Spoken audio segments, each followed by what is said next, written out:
Postoji jedna istina koju vam niko nikada nije rekao. Najopasniji ljudi nisu glasni, ne prijete, ne viču, ne pokazuju moć. Najopasniji ljudi čine da sumnjate u sebe. Ako ste se ikada nakon razgovora osjećali zbunjeno, ako ste se zapitali da li sam ja pretjerao, ako ste se izvinjavali i ako niste znali tačno zašto, ovo nije slučajno. Dobrodošli u svijet tamne psihologije. Svijet gdje se kontrola ne vrši silom, već tišinom. Ovo nije video da biste manipulirali druge. Ovo je video da prestanete biti meta. Ovo je treba da znaš. Šta je tamna psihologija i zašto je opasna?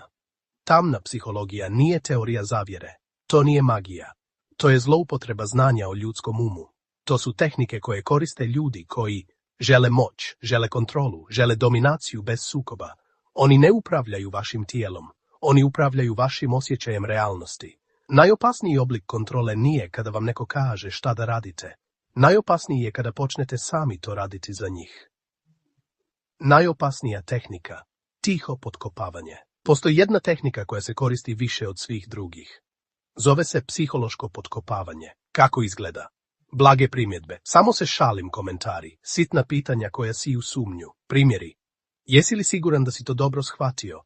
Ne znam, meni to ne zvuči baš logično. Možda si previše osjetljiv.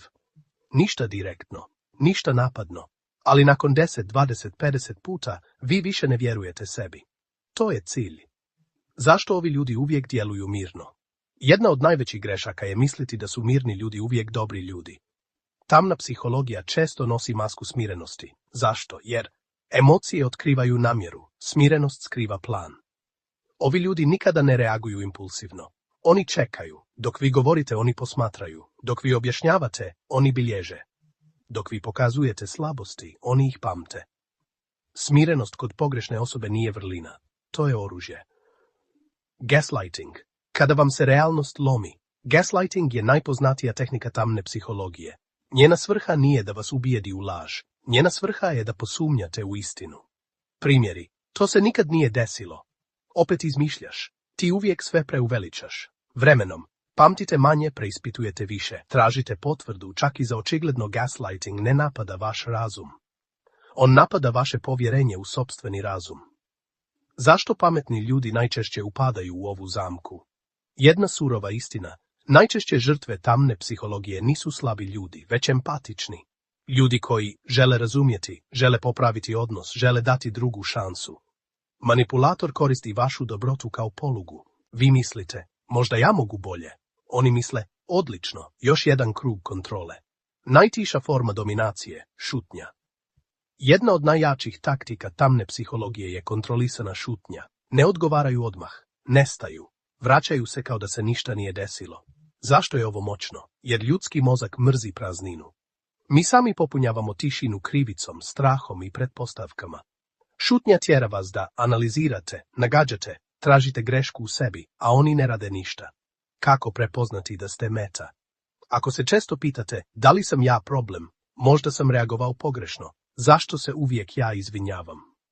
Ako osjećate mentalni umor nakon razgovora, potrebu da se opravdavate, strah da kažete šta mislite, to nisu emocije, to su signali. Najveća greška, objašnjavanje sebe.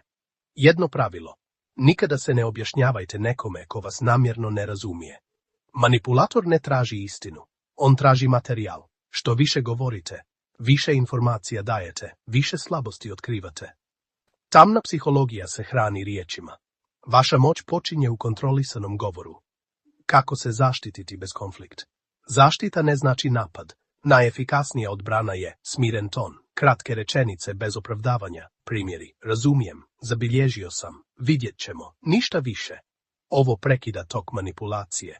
Zašto se manipulatori boje jedne stvari? Postoji nešto čega se najviše boje. Ljudi koji ne reaguju emotivno. Ne oni koji viču, ne oni koji se svađaju, već oni koji slušaju, šute, ne objašnjavaju se. Emocionalna neutralnost je zid koji ne mogu probiti. Kontrola počinje kada prestanete da dokazujete.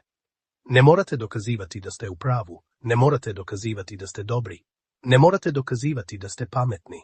Onog trenutka kada prestanete objašnjavati, opravdavati, braniti se, vi izlazite iz igre. Tamna psihologija postoji, ali ona ne pobjeđuje znanjem. pobjeđuje nesvjesnošću. Kada je prepoznate, gubi snagu. Kada ostanete mirni, gubi kontrolu. Kada vjerujete sebi, nestaje. Ako želite razumjeti ljude, ali nikada više ne biti njihova meta, ostanite ovdje. Ovo je kanal Treba da znaš. Ako vam je ovaj video otvorio oči, ako ste u nekim rečenicama prepoznali vlastito iskustvo, pretplatite se na Treba da znaš. Ovdje ne učimo kako da povrijedimo druge. Ovdje učimo kako da zaštitimo sebe. Napišite u komentar. Koju ste tehniku prepoznali u svom životu? Ako vas je ovo potaknulo na razmišljanje, pogledajte naš novi, detaljniji video o ovoj temi.